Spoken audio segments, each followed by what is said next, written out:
Tout de suite, la parole maintenant à Joël Pédessac, porte-parole de l'association Énergie et Avenir, qui s'inscrit dans une démarche constructive vis-à-vis de la recherche d'une meilleure mesure, car elle considère qu'il est difficile de faire l'impasse sur un calcul conventionnel, mais qu'on peut le compléter par des mesures de terrain. Et je vous laisse développer ces points qu'on a eu l'occasion d'aborder ensemble. Tout à fait, je vous remercie. Donc, juste pour ceux qui ne connaissent pas Énergie à Avenir, c'est une association, une fédération d'associations professionnelles qui représente tous les acteurs qui sont impliqués dans la conception, la construction, la maintenance et l'approvisionnement énergétique des systèmes de chauffage central à eau chaude et de production d'eau chaude sanitaire. Donc beaucoup d'acteurs du bâtiment et des fournisseurs du bâtiment. Ce système, c'est donc avec l'enveloppe du bâtiment au cœur du sujet traité par l'audition de ce jour. Il semble utile aussi de rappeler que le comportement de l'utilisateur, mais on l'a largement dit aujourd'hui, est déterminant, comme les conditions météo sur la consommation finale d'énergie, objet de la mesure dont il est question. Donc ce sont deux paramètres qui sont au comportement particulièrement aléatoire sur la durée de vie du bâtiment. Alors nous soutenons, comme l'AFG, qui est membre de l'association Énergie à Venir, qu'on ne peut pas faire l'impasse sur le calcul conventionnel en énergie primaire. Et si on prend l'angle de vue des équipementiers, ceux qui fournissent les matériels qui constituent le système de chauffage ou de production d'eau chaude, on doit respecter une exigence de performance. Ces équipementiers doivent respecter une exigence de performance des matériels qu'ils commercialisent et qui sont régis par un règlement européen, enfin une directive européenne qui s'appelle Ecodesign. Et cette directive détermine la performance de ces matériels de façon conventionnelle et en énergie primaire. Donc il y a une certaine logique d'arriver à un calcul conventionnel pour la réglementation thermique 2012. Donc, en conséquence, un matériel très innovant sera aussi évalué selon un même protocole qu'un autre qui est plus courant. Ce mode de calcul appliqué au RT a fait ses preuves et les études dont a parlé Philippe Haïm ont montré qu'il y avait finalement très peu d'écart entre le conventionnel et les mesurés, donc les études du CEREN et de Qualitel, mais d'autres ont été citées tout à l'heure. Par ailleurs, donc on a parlé des équipementiers, par ailleurs les industriels et les professionnels du bâtiment, alors les fédérations du bâtiment, la CAPEB, la FFB, pour eux, la performance d'un équipement et d'un bâtiment n'a pas de rapport direct avec la consommation d'énergie finale qui est reportée sur la facture. Et c'est pas les exemples de deux familles, l'une dans un bâtiment neuf et l'autre dans un bâtiment ancien.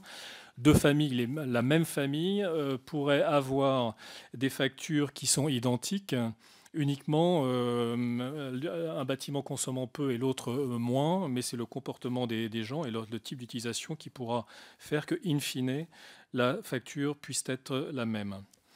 Donc enfin, du point de vue des installateurs, la filière a besoin de s'approprier la réglementation thermique, de comprendre les règles et de se former. Et il ne faut bien sûr pas changer les règles trop souvent et en cours de route.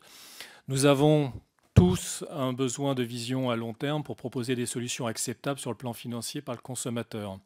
Cette appropriation des règles que les constructeurs et les industriels ont pu faire baisser la consommation d'énergie des bâtiments, on l'a rappelé, les différentes réglementations thermiques depuis 1974 ont montré qu'on a pu passer de 500 kWh par mètre carré par an à un objectif pour les bâtiments neufs de 50 kWh cette fois-ci, donc uniquement basé sur du calcul conventionnel. En plus, cette approche par filière, donc Énergie à Venir, a inscrit aussi sa réflexion dans l'objectif de réduction de la consommation énergétique des bâtiments et de ses émissions de CO2.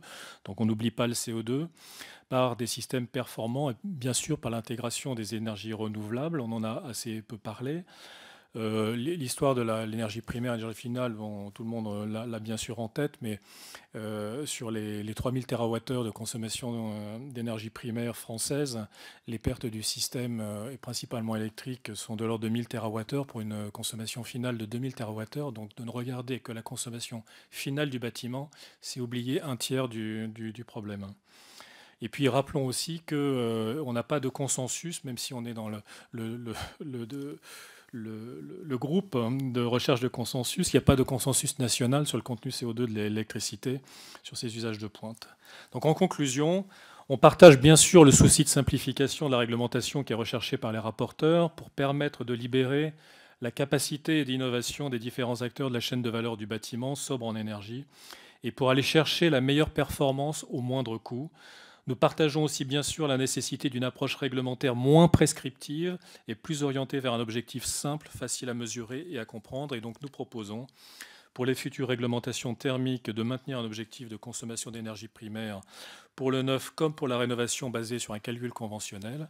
On propose au pouvoir public d'organiser des mesures sur un prélèvement statistique de bâtiments construits sous l'RT 2012 afin d'alimenter le retour d'expérience pour les règlements futurs, d'accentuer les moyens mis sur l'information des utilisateurs des bâtiments afin de modifier sur la durée leur comportement énergétique et de bien évaluer le coût et les conditions de faisabilité opérationnelle avant de conclure qu'il faut une mesure systématique de la réalité de la performance énergétique annoncée pour un bâtiment, sachant qu'un bâtiment, il peut être collectif, mais n'oublions pas qu'il y a des maisons individuelles pour lesquelles il y a un coût de la mesure qui pourrait être beaucoup plus important que quand on mutualise dans un bâtiment collectif. Je vous remercie.